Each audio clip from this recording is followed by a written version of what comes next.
not sure if your rats are like this one. It looks like Jacob took a bite out of its neck. It's hungry. But what they did was they injected latex into the jugulars here. So that's why you're seeing that. Again, we're not going to go above the t-shirt line here because the neck is a really difficult area to dissect. And no offense, but you don't have the skills yet for that. Okay? You will by then.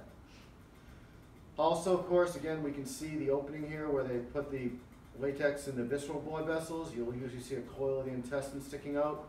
Remember, for skinning today, we're going to go as far as the wrists, collar line on the ventral aspect, leave a little patch of fur around her nether regions, and go right to the ankles. Okay, and of course, for male rats, because they've got a larger genital region, you'll have to leave a little more skin. So as we go into here, there's two places where we could go, chest or abdomen.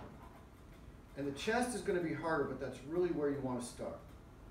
Because the abdomen is going to have a lot of tendon material that looks a lot like fascia that you could chop off by mistake.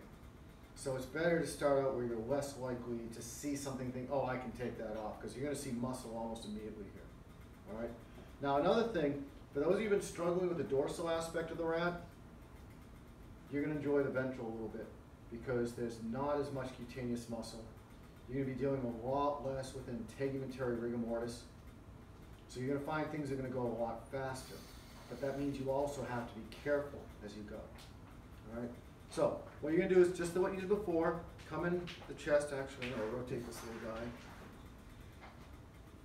Come in nice and shallow. There we go.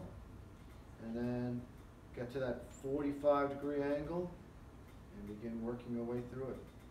So again, this would be a 90, 0, 45, so the curve and point are doing the work for you.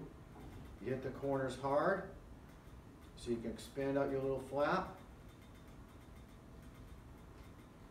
And again, you may find that you want to tie your animals down because they are so light, it doesn't take a lot to lift them up. But you can see I've already expanded that little flap out quite quickly from the incision. And part of that's because I've been doing this longer than you, but part of it's because you don't have to deal with rigor mortis as much.